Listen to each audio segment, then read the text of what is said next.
Have you paid attention to the Charlie Kirk aftermath much? What are your thoughts on that? I would like to know what happened. I would just like an explanation of how this kid got a 30-06 that was taken apart onto a building, put it back together, and the scope on with one screwdriver, took a cold bore shot and hit it, took the gun apart with the same screwdriver, and then he left the screwdriver on the roof and he jumped down. His shadow disappeared. He jumped down without the screwdriver, ran to trees, put it back together, wrapped it in a thing, and ran away and texted his lover, not the way a 22-year-old would text someone, but the way someone that spoke English as a second language would text someone. Just tell me how that happened, and I'll be fine. And then just with Erika Kirk saying, "I forgive him." Well, that says guilt. So he's guilty, and don't worry about it. Oh, by the way, we're going to take everything down, and did they pave over a crime scene? Yeah. That actually happened? Yeah. That was one of my questions. Why'd you do that? Answer that. Well, I would say that's what I heard happen. No, I didn't see it either. I heard it. Yeah. But why? What's the cover-up? Why is it? I mean, I've shot a lot of dudes close, and that's an exit wound right there. So from your perspective, lots of questions. Again, I wasn't there, and I don't know what we're getting deep faked with. Right. Any theory? Because there's been a lot of Candace Owens in particular. I like it. I like to think the simplest answer is what happened. I mean, I don't like it. I knew Charlie Kirk, and I that's fucking horrible. He's a great guy. I had one of the best interactions with him. I went to Turning Point a couple years ago, and he was going through with the security guys. He said something like, "Hey, when are you running for office?" I said, "I don't think I will, but if I do, it's going to be as a Democrat." And he said, "Why?" And I go, "Because I am corrupt as fuck." And I was joking with Charlie Kirk, but whatever. But yeah. No, but it's almost like what I've noticed. The two things I'll say is as soon as you ask a question, you're boom. I got hit with, "Why would you ask that? And why would you mention Israel?" And I'm like, "I didn't mention Israel. You just did. Well, why would you do that?" That's what I was hit with. And I'm not saying I don't know what happened. I wasn't there, but why can't you ask a question? Yeah, I agree. And I didn't say anything about them. Right. Someone did. Do you have a theory as to kind of why it's being so covered up and why we're being kind of railroaded at everything? Well, I think that Charlie became a target from different sides of the aisle simply because of what he was saying. Now, you've got the left that hates him is going to say he was just a podcaster. Okay, Charlie Kirk was the forefront, was the face of the largest political movement, one of the largest in the history of this country. So both sides were going to be against it because the right really wants him, but he wants to go against a lot of what some lobbyists are doing, and he's pushing the Christianity, the Jesus aspect of that one part, and some people don't like that. And he's going to be getting the votes one way or the other. Is he going to take it away from the hardcore right and bring it to the independents? The left hates him for obvious reasons. Because, like a guy that has above his head, prove me wrong. That should be the way you start a conversation. Literally sit there and say, prove me wrong. And then you have a conversation. And then if you're proven wrong, you say, yeah, okay, you're right. But to kill him, someone's pissed off on one of the sides. And I don't know if it's the left or the right. Have you paid any attention to Candace Owens since then? A little bit. Yeah. And I think, I've never met Candace. I think that she's informed, and I know she's really smart, but I don't think she has an agenda. I think she's saying what she thinks is the truth. And she's proven right a lot of times. And she takes on a lot of the bigwigs, and then they seem to eventually kind of just fade away. Yeah. And to be perfectly clear, I don't know what she's saying right now. Right. What do you think the next 10 years looks like for U.S. Special Operations? I think they're going to get better.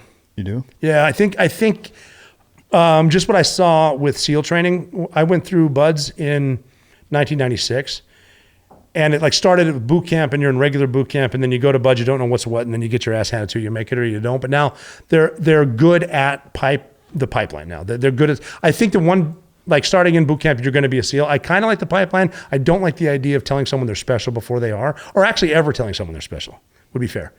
But it's streamlined now to the point where you go through BUD, you go through that, then you go through SQT, you get Arctic training, you get jump school free fall, you get your Trident, which again, I think could be changed a little. You should get it and then maybe be on like a what do we call it? Not suspension, but be Probation. on a probation. Till your platoon chief says, yeah, you can wear it again, whatever. But I think you're getting a better person. I think you're getting better nutrition. I think you're getting better training instead of just beat your ass. A good example was the tandem course. When team guys were running, and like for the tandem course, like a JSOC course, you got Delta and 6, and then like CCT guys and PJs. But you got special operators running it. So if you burn in on a downwind landing, like, oh, idiot, and leave and go back. But a good professional skydiver would explain to you what you did wrong and why. And so now we're smarter about it. We're getting smarter training as opposed to rub some dirt in it. Right. And which is a good thing. And I think that's just that's going along the lines of a professional soldier. Also, the Gen Z types now that are in Ranger School, trying to be a SEAL. And again, doesn't matter what white guy, black guy, Asian guy, Native American. Oh, it matters. But what I'm saying is, No kidding. well, yeah, they've mostly been told they're the problem. A straight white guy's been the problem, and now they're in a spot. The Buds right now is the only equal opportunity. You have an equal opportunity to show up. The second you don't perform, you're out. And they've been told they're shit forever. Now when they get to a level, they're ready mentally. They've been told wrong, and sometimes negatives are a positive. So I'm very optimistic. With the technology we have, we're going to win the AI war, which is we're basically in World War IV right now anyway. I like it. On the AI front, and I would kind of also dovetail drones and, automated Drones technology. are scary. Yeah, I mean, I'm curious, how big of a role do you think like AI targeting and drones will play in special operations moving forward? I've heard, and I haven't been to Ukraine since 1998, but I've heard from a guy who knows a guy that it's like a trench warfare. That sounds legit. Yeah, he's legit, so they're all lying. I've heard that it's like trench warfare, but no one shows their face because the drones are everywhere. Yeah. And I've talked to guys that do drone stuff. So the drone and the counter drone, I think, is the future. And then you get into the direct energy and the microwave weapons. And now you're the guy that's doing whatever, but now you can't have kids and just weird shit.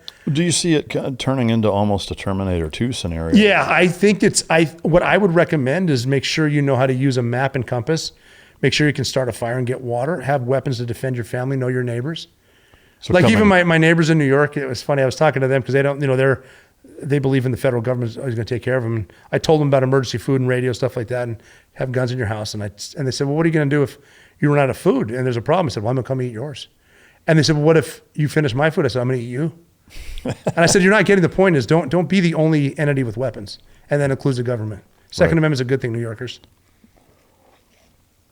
Did they agree with you at all? They got it. It makes sense, but it's not reality because a lot of people in this country live in a bubble that's called the Atlantic and the Pacific.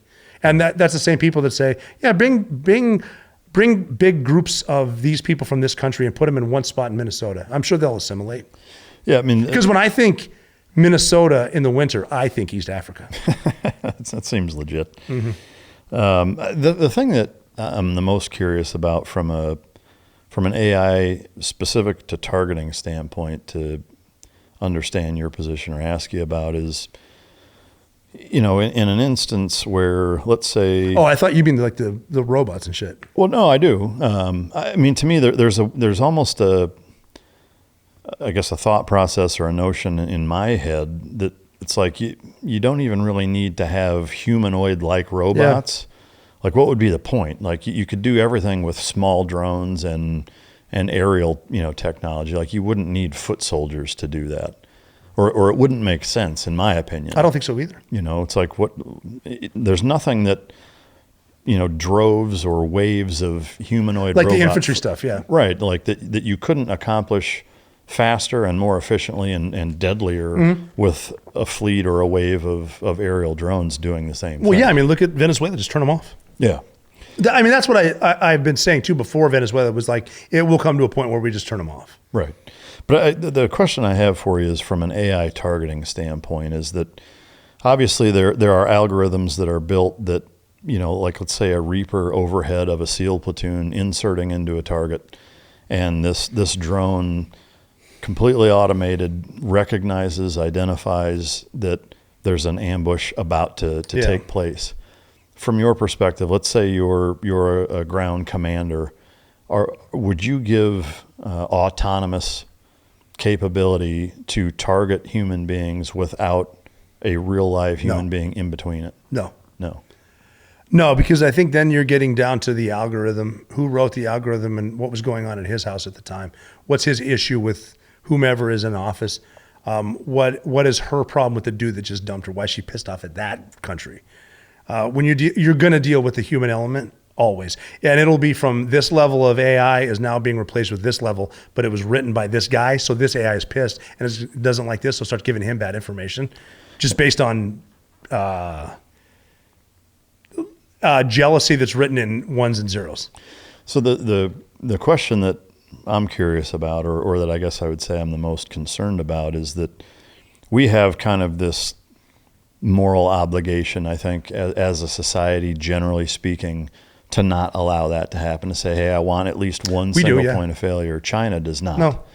So in a world where at that point milliseconds can be the difference between our own soldiers being ambushed or not, would there come a point where you'd probably have to get into different rules of engagement, which I don't like rules of. I do like some of them, but because I don't think China's going to have them. no, they won't. So- China has fucked people up with microwaves on the border of Pakistan. So, I mean, I guess, do you see it coming to a point where we don't really have a choice, that we have to allow that, or we're going to get I think slaughtered? James Cameron showed us that. Yeah.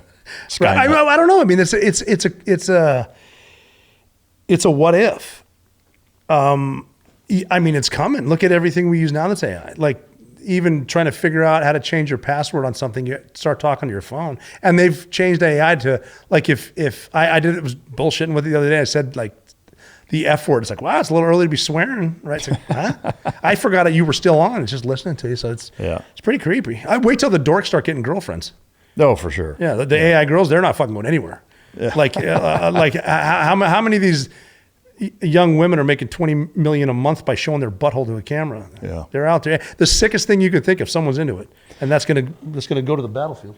Well, I mean, the sky's the limit, and it's like it's hard to even wrap your mind around. I don't think we can even imagine what's possible because it's no, you can't, and it's going to keep getting better. I remember having a conversation with my father when I was still in high school, and he said something that sounded ridiculous to me. He said we were studying for one of my tests. He goes, one of these days it's going to sound crazy, but soon we're not going to need to know how to solve the problem. We're just going to need to know how to ask the question. I'm like, that's ridiculous. Mm-hmm. But it's true. Yeah, well, Google, right? Yeah.